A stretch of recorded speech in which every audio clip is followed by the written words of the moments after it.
Kanpur encounter का मुख्य आरोपी विकास दुबे एनकाउंटर में ढेर कर दिया गया है। पुलिस के मुताबिक उज्जैन से विकास दुबे को ला रही एसटीएफ की गाड़ी कानपुर देहात के इलाके में पलट गई, जिसके बाद विकास ने गाड़ी में मौजूद पुलिस वालों को वाहन छीनकर भागने की कोशिश की। पुलिस का कहना है कि विकास दुबे को सरेंडर करने का मौका दिया गया, लेकिन विकास ने सरेंडर नहीं किया। बाद में मुठभेड़ में विकास को सीने और पैर में गोली लगी। घायल विकास को कानपुर के हैलेट अस्पताल ले जाया गया, जहां डॉक्टरों ने उसे मृत घोषित कर दिया है।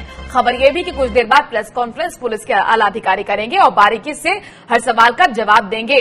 ये आपको तस्वीर उस वक्त की दिखा रहे हैं मौका वारदात की, जहां पर देखिए ये बर्रा इलाका है कानपुर से करीब 15 किलोमीटर की दूरी पर, जहां पर ये एनकाउंटर किया गया है। वाहन पलटा, वो वाहन जिसमें विकास दुबे मौजूद था, इसके साथ एसटीएफ के तमाम पुलिस की टीम मौजूद थी और इसे यूपी एसटीएफ को सौंपा गया था मध्य प्रदेश पुलिस की तरफ से। उज्जैन से इसकी गिरफ्तारी हुई थी, बड़ी नाटकीय अंदाज में हुई थी। गिरफ्तारी थे, सरेंडर था, ये भी सवाल उठते रहे, लेकिन इन सबके बीच में आज की बड़ी खबर यही है कि विकास दुबे को एनकाउंटर में मार गिरा दिया गया है। इस पूरे एनकाउंटर पर यूपी पुलिस ने अब तक क्या कुछ कहा है, ये आपको सुनवाते हैं। गाड़ी पलट गई और इसका फायदा उठा करके हमारे जो विवेचक थे पचौड़ी जी, उनकी पिस्टल छीन करके जो है भागने की कोशिश किया, जिसमें एक मुठभेड़ हुई, जिसमें दुर्दांत अपराधी जो हैं विकास दुबे घायल हुआ, जिसको अस्पताल में जो हैं उसको डेड डिक्लेयर किया गया। डिक्लेयर डेड कर दिया गया? हाँ, कर दिया गया जो है। मुठभेड़ में अपराधी विकास दुबे मारा गया है। इसके पूरे घटनाक्रम से आपको बाद में प्रेस कॉन्फ्रेंस के माध्यम से अवगत कराया जाएगा। मुठभेड़ कहाँ हुआ, एनकाउंटर कहाँ हुआ? ये पूरी डिटेल्स आपको बताई जाएंगी। बताएंगे एनकाउंटर कहाँ हुआ, क्या अभी हम कानपुर पुलिस को नहीं है? कितने लोग घायल, कितने बजे एनकाउंटर हुआ? कितने बजे एनकाउंटर हुआ? पुलिस के 4 लोग एक्सीडेंट में घायल हुए हैं, जिनका सीएससी कल्याणपुर में इलाज चल रहा है। कितने बजे एनकाउंटर हुआ सर? कितने बजे एनकाउंटर हुआ? पूरी डिटेल्स बताई जाएंगी आप लोग। पुलिस लगातार यही कह रही है, पूरी डिटेल बताई जाएंगी। ये उस वक्त की तस्वीरें हैं जब हैलेट हॉस्पिटल में घायल अवस्था में लेकर आया गया था विकास दुबे को, पूरी तरह से खून में लथपथ, और अब पुष्टि हो चुकी है उसके मरने की। ऑफिशियल स्टेटमेंट आ चुका है। पुलिस अधिकारी तमाम सवालों का जवाब देंगे, क्योंकि कई सवाल अब एनकाउंटर पर भी उठ रहे हैं। इसके साथ ही गैंगस्टर मारा गया, यूपी एसटीएफ ने कानपुर में ढेर कर दिया। 8 पुलिसकर्मियों की हत्या का मास्टरमाइंड विकास दुबे मारा गया है।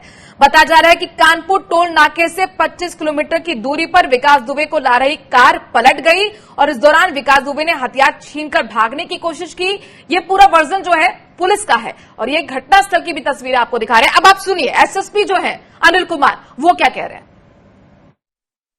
अभियुक्त को जब लाया जा रहा था तो रास्ते में गाड़ी का एक्सीडेंट हुआ, गाड़ी पलट गई और उसी में उसने जो पुलिसकर्मी घायल हुए थे उनका पिस्टल छीन के भागने की कोशिश की और उसके बाद पुलिस पार्टी ने उसको चारों तरफ से घेर के कॉम्बिंग करके उसको आत्मसमर्पण कराने की कोशिश की, जिसमें उसने जवाबी फायरिंग किया और आत्मरक्षा में पुलिस ने जो गोलियां चलाई उसमें वो घायल हुआ है। कितनी गोलियां लगी है? ये अभी मेडिकल जांच का विषय है। तो मेडिकल के जांच का विषय है, ये कहते हुए कानपुर के एसएसपी को आप सुन रहे थे। एनकाउंटर की पुष्टि कानपुर के एसएसपी की तरफ से कर दी गई है। तमाम पुलिस अधिकारियों का पहुंचना एक एक कर हैलेट हॉस्पिटल में शुरू हो चुका है, लेकिन कई सवाल है जिसका जवाब पुलिस को देना होगा। चंद्रकांत तिवारी हमारे संवाददाता इस खबर पर कानपुर से जुड़ गए हैं, लगातार जो अपडेट हमें दे रहे हैं। चंद्रकांत, ये बताइए कि किस हालातों में एनकाउंटर किस तरह से किया गया, पूरे विस्तार से बताइए खबर। मनु, आपको बता दें मध्य प्रदेश में उज्जैन के महाकाल के बाहर पकड़ा गया ये अपराधी विकास दुबे कानपुर के उत्तर प्रदेश में एसटीएफ के द्वारा जो है मुठभेड़ में मारा गया है। कानपुर के चौबेपुर के डिकरू गांव में सीओ सहित 8 पुलिसकर्मियों की हत्या का यह मुख्य आरोपी था। कानपुर से एसटीएफ के साथ जो मुठभेड़ हुई है उसमें विकास दुबे गोलियां लगी, एक सीने पर और दूसरी कमर में लगी है। कानपुर एसएसपी के मुताबिक जो है विकास की मारे जाने की पुष्टि की गई है। बताया गया है कि जब इसको लाया जा रहा था तभी गाड़ी पलट गई है और ये पुलिस वालों के हथियार लेकर भाग रहा था। पुलिस ने इसको रोकने की कोशिश की है, उसने फायरिंग की। जवाबी कार्रवाई में इस अपराधी को जो है मुठभेड़ में मार गिराया गया है। चंद्रकांत, आप कह रहे हैं कि फायरिंग की गई थी विकास दुबे की तरफ से? फिलहाल एसएसपी का यही कहना है कि वो हथियार लेकर भाग रहा था। बचाव की कोशिश में पुलिस वालों ने जो है इसके ऊपर फायरिंग की है और इसके बाद जो है इसको 2 गोलियां लगी हैं, एक कमर में लगी है और दूसरी सीने में गोली लगी है। इसके बाद जो है इसको हैलट अस्पताल में लाया गया, जहां डॉक्टरों ने इसको मृत घोषित कर दिया है। चंद्रकांत, आप हमारे साथ बने रहिए, एक कड़ी हम जोड़ेंगे और तमाम सवालों के जवाब भी समझने की कोशिश करेंगे। जो ऑफिशियल स्टेटमेंट आए हैं उसको भी समझने की कोशिश करेंगे आपके साथ। इस बीच अपने दर्शकों को बता दें कि हिस्ट्री शीटर और 8 पुलिस वालों की हत्या का मुख्य आरोपी विकास दुबे को पुलिस ने एनकाउंटर में मार गिराया है। ये आज की बड़ी खबर है। क्या हुआ, कैसे हुआ, ये आपको बताएं। विकास दुबे को यूपी एसटीएफ मध्य प्रदेश के उज्जैन से कानपुर ला रही थी। यूपी एसटीएफ को उज्जैन कोर्ट से विकास दुबे की ट्रांजिट रिमांड मिली थी। गुरुवार सुबह उज्जैन के महाकाल मंदिर से विकास दुबे को गिरफ्तार किया गया था। विकास दुबे को लेकर लौट रही यूपी एसटीएफ की गाड़ियों में से एक गाड़ी पलट गई थी। उस गाड़ी में विकास दुबे बैठा हुआ था। ये तस्वीर वहीं के आपको दिखा रहे हैं। कानपुर के पास भौती के पास करीब 6:30 बजे सुबह यह हादसा हुआ है और पुलिस के मुताबिक विकास दुबे ने भागने की कोशिश की। एसटीएफ के मुताबिक विकास दुबे ने हथियार छीना और 2 से 3 किलोमीटर वो भागा भी। पुलिस के मुताबिक विकास दुबे को सरेंडर करने के लिए कहा गया। विकास दुबे ने फायरिंग की। क्रॉस फायरिंग में विकास दुबे को गोली लगी, जिसमें वो घायल हो गया, जिसके बाद उसे अस्पताल ले जाया गया। अस्पताल के डॉक्टरों ने विकास दुबे को मृत घोषित कर दिया है। नरोत्तम मिश्रा कुछ कह रहे हैं, उनको सुनते हैं।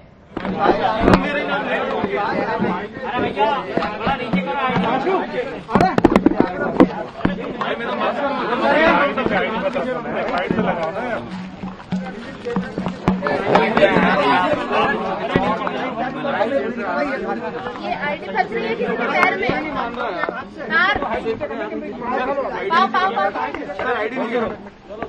कठोर सर, विकास दुबे का एनकाउंटर हुआ है। सर, विकास दुबे को एनकाउंटर में मारा गया, गाड़ी पलटी है, उसके बाद वो भागने की कोशिश कर रहा था, जिसके बाद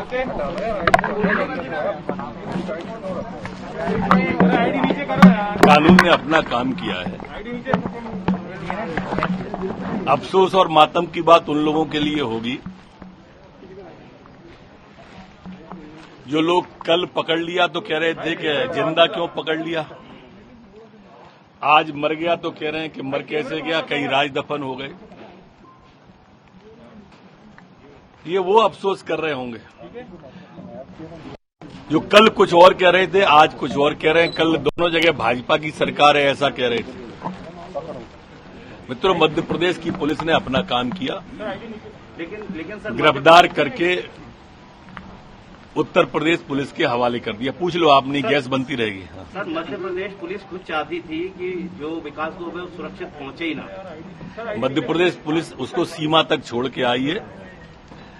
रात में उन्होंने अपनी सीमा की बॉर्डर से सुरक्षित उनको दे दिया है। आपके पुलिस अधिकारी से सवाल किया गया, क्या विकास दुबे सुरक्षित पहुंच पाएगा, तो उनका कहना था मैं उम्मीद करता हूं ना पहुंचे। ये उनका सोच हो सकता है। इस वक्त आप गृह मंत्री का सोच पूछ रहे हैं, मैं अपना बता रहा हूं। दिग्विजय सिंह ने ट्वीट कर कहा है कि अब जो राजनीतिक कनेक्शन या अधिकारी, कल वो ट्वीट कर रही थी कांग्रेस, कल सवाल खड़े कर रही थी, ये जिंदा कैसे पकड़ लिया इतना दुर्दांत अपराधी, आज मर गया तो कह रहे हैं कि मर कैसे गया, कहीं राज दफन हो गए।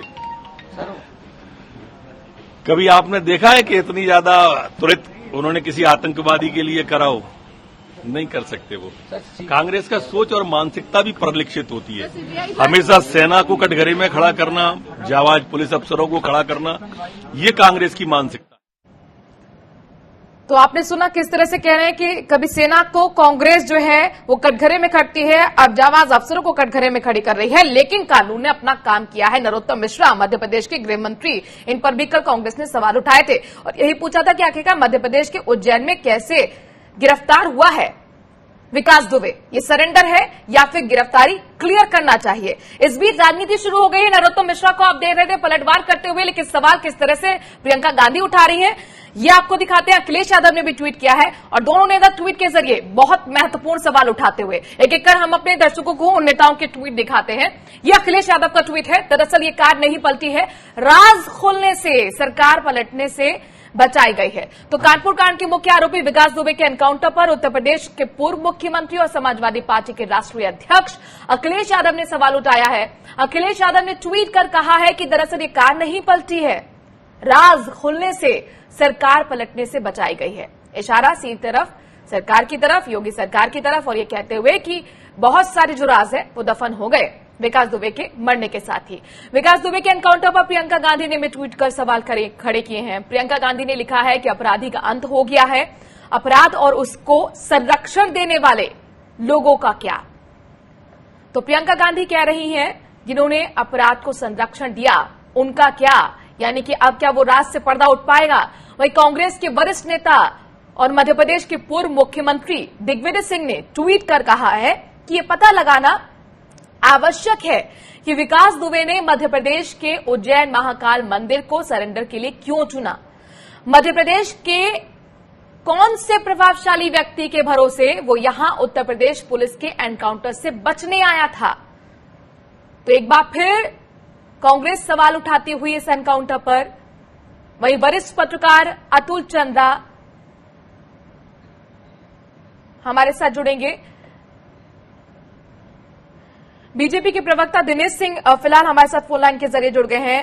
दिनेश जी, आज की बहुत महत्वपूर्ण खबर यही है कि विकास दुबे को एनकाउंटर में मार गिराया गया है, लेकिन कांग्रेस सवाल खड़े कर रही है कि वो राज क्या जो उसके साथ ही दफन हो गए। मनोज जी, कांग्रेस का पुराना इतिहास रहा है कि जब भी कोई इस तरह का शातिर अपराधी मारा जाता है या आतंकवादी मारा जाता है तो कांग्रेस पार्टी हमेशा सवाल उठाती है। अच्छे व्यक्ति के मारे जाने पर कभी भी, आम नागरिक के मारे जाने पर कभी भी कांग्रेस पार्टी या समाजवादी पार्टी सवाल नहीं उठाती है। हमेशा सवाल क्यों सिर्फ अपराधियों के मारे जाने पे या आतंकवादियों के मारे जाने पे उठाती है। इतनी बड़ी वारदात को अंजाम उसने दिया था, जब तक उसकी गिरफ्तारी नहीं हो रही थी तब तक सवाल उठ रहे थे। उसकी गिरफ्तारी हुई और उसकी गिरफ्तारी के बाद भी जब उसको लाया जा रहा था, कैसे एक एक्सीडेंट के बाद वो एक सिपाही के पिस्टल को छीनकर कैसे वो मुठभेड़ करता है। और मुझे लगता है ऐसे दुर्दांत अपराधी की का हश्र अंतोगत्वा यही होता है। दिनेश जी, लेकिन ये बताइए कि राजनीतिक संरक्षण किसका था, पुलिस की तरफ से कौन मुखबिरी कर रहा था, क्या इन सवालों का अब जवाब मिल पाएगा? बिल्कुल मिल पाएगा। देखिए, यही तो सवाल है कि आखिर इतने दिन तक विकास दुबे का विकास कैसे होते रहा। इसके पहले वहां समाजवादी पार्टी की भी सरकार थी। 13 साल तक विकास दुबे क्यों नहीं गिरफ्तार हो पाया? 59 उसके मुकदमे थे, उसके बाद मुकदमे आपराधिक मुकदमे थे, हत्या और बलात्कार के मुकदमे थे, उसके बाद भी उसको जमानत कैसे मिल गई? ये सवाल तो है ही, और उसका जवाब जनता जानती है और जनता समय समय पर उसका जवाब भी देती है। ठीक है दिनेश जी, हमारे साथ बने रहिए। कांग्रेस के प्रवक्ता अशोक सिंह जी भी हमारे साथ जुड़ गए हैं। अशोक जी, स्वागत है आपका स्वराज एक्सप्रेस में। आज की सबसे बड़ी खबर तो यही है, विकास दुबे एनकाउंटर में मार गिराया है कानपुर के पास 15 किलोमीटर की दूरी पे बर्रा इलाके में। लेकिन सर, यहाँ पर हमारे साथ दिनेश जी भी जुड़े हुए हैं जो ये कह रहे हैं, आप लोगों पर सवाल उठा रहे हैं कि जिंदा पकड़े तो आप सवाल खड़े करते हैं, मर गया तो भी। अपराधी से इतनी हमदर्दी क्यों है? सवाल सरकार के इकबाल का है। विकास दुबे मरा, अच्छी बात है, मगर विकास दुबे 3.5 साल का शासन तो योगी आदित्यनाथ जी की सरकार का चल रहा था। गुंडा राज में भ्रष्टाचार, आपकी बार भाजपा सरकार, 3.5 साल के शासन में वो अपराधी सड़कों पर घूमता रहा, 8 लोगों की हत्या कर दी, मध्य प्रदेश में जाके सरेंडर हो गया। 7 दिन से वो पूरा मुख्यमंत्री उत्तर प्रदेश की मॉनिटरिंग कर रहे थे, लगातार सारी पुलिस ढूंढ रही थी उसकी। तो सत्ता के संरक्षण में बिना पले इतनी बड़ी हत्या, इतनी बड़ी वारदातें, कम से कम पर्दाफाश होना चाहिए। पहले से कह रहे इसमें सीबीआई जांच सरकार को करा देनी चाहिए, क्यों नहीं सरकार जांच करा रही है? तो सर, हम चाहते हैं कि सिटिंग जज से पूरी जांच होती है, उसमें सीबीआई जांच हो, हाईकोर्ट के सिटिंग जज से जांच हो। तो दूध का दूध पानी का किन लोगों ने उन्हें संरक्षण दिया? चाहे भाई हम 30 साल तो उत्तर प्रदेश में सत्ता में नहीं है, सपा बसपा भाजपा जो भी लोग हैं, कम से कम उत्तर प्रदेश की जनता और देश की जनता जानती है। जी, हमारा ये सवाल है सरकार से। शुक्रिया अशोक जी हमसे जुड़ने के लिए। दिनेश जी, आपका भी बहुत बहुत शुक्रिया। तो कुल मिलाकर एनकाउंटर पर सवाल उठाती हुई कांग्रेस नहीं, लेकिन वहीं बीजेपी कह रही है कि हर बात पर पेट में दर्द कांग्रेस को होता है और आतंकी अपराधियों के लिए आखिरकार इतनी हमदर्दी कांग्रेस को क्यों रहती है। लेकिन कई सवाल जिनके जवाब पुलिस को अभी देने होंगे।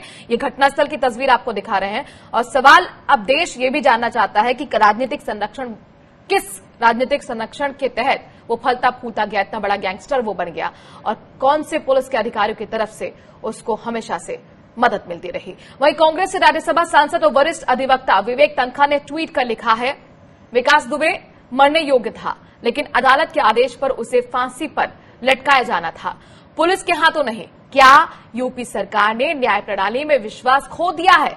शीर्ष नेताओं के साथ उसकी तस्वीरें और उसका आपराधिक इतिहास चौंकाने वाला है।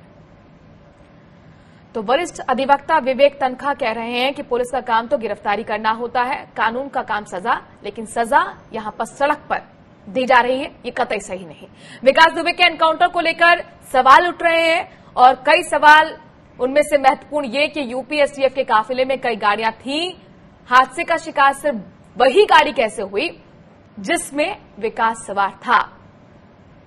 इसके साथ ही दूसरा सवाल ये कि पुलिस की बाकी किसी गाड़ी का हादसे का शिकार ना होने क्या सिर्फ इत्तेफाक है या फिर प्री प्लानिंग। तीसरा सवाल ये, भारी पुलिस बल की मौजूदगी में विकास ने कैसे भागने की कोशिश की। और चौथा सवाल ये कि विकास दुबे ने कैसे पुलिस वालों से हथियार छीना।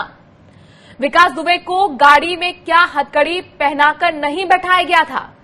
क्या हिस्ट्री शीटर विकास दुबे को सड़क के ही रास्ते ले जाया जा सकता था?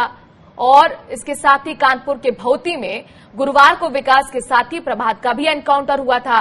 क्या भौती में विकास का एनकाउंटर होना इत्तेफाक भर है? विकास दुबे की पिछली कई दिनों फोन पर की गई बातचीत की सीडीआर यानी कि कॉल डिटेल रिकॉर्ड पुलिस कब जारी करेगी, जिसको लेकर अखिलेश यादव ने भी सवाल पूछा था। तो ये कई सवाल जिनका जवाब पुलिस को देना होगा और ये कई लूप होल्स कहे जा सकते हैं जिनको लेकर अब सवालों के घेरे में कार्रवाई। अतुल चंद्रा वरिष्ठ पत्रकार हमारे साथ जुड़ गए हैं। अतुल जी, स्वागत आपका स्वराज एक्सप्रेस में। और ये जो कार्रवाई हुई है, ये जो एनकाउंटर हुआ है, क्या इसमें भी आपको कोई सवाल या कमियां नजर आ रही है? जी बिल्कुल, इसमें संदेह तो उठ रहे हैं और प्रश्न भी उठ रहे हैं, क्योंकि अगर आप देखें तो योगी सरकार की जो एनकाउंटर पॉलिसी रही है उसके ऊपर कोर्ट और ह्यूमन राइट्स कमीशन राष्ट्रीय जो है स्तर का, उसने पहले से ही सवाल उठाने शुरू कर दिए थे। उसके बाद फिर जाकर के थोड़ा सा एनकाउंटर्स बंद हुए, लेकिन इन सारे एनकाउंटर्स के चलते विकास वाजपेयी जो थे वो आराम से घूम रहे थे, क्योंकि उनके कनेक्शंस बहुत अच्छे थे। और संदेह के कारण जो है उस पर जाने से पहले हम एक चीज ये जरूर कहना चाहेंगे कि विकास दुबे ने पहला मर्डर, इम्पोर्टेंट मर्डर जो किया था वो एक मंत्री का किया था और थाने में घुस कर किया था जी। वो 2000 में किया था। उस वक्त जी भारतीय जनता पार्टी की सरकार थी जी। जाहिर तौर पर अतुल जी बहुत सारे सवाल हैं। अब बहुत महत्वपूर्ण होगा देखना कि पुलिस की तरफ से जो प्रेस कॉन्फ्रेंस होती है इसमें किस किस सवाल का जवाब मिल पाता है। शुक्रिया हमसे जुड़ने के लिए।